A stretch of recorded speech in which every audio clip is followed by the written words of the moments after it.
Hello everyone, today in this video I will show you how to fix Wi-Fi networks randomly disconnects in iPhone 16 Pro Max. So first of all, before watching this video, don't forget to subscribe the channel and also press the bell icon. So let's start the video. First of all, restart your iPhone. It can fix minor glitches. For restart your iPhone, press and hold volume down button and power button at the same time, and then slide this icon to right side for restart your iPhone.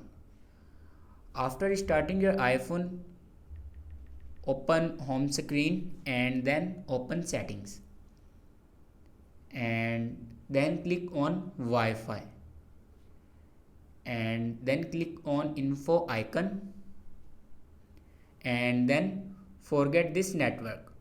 After do forget this network, then reconnect again your network.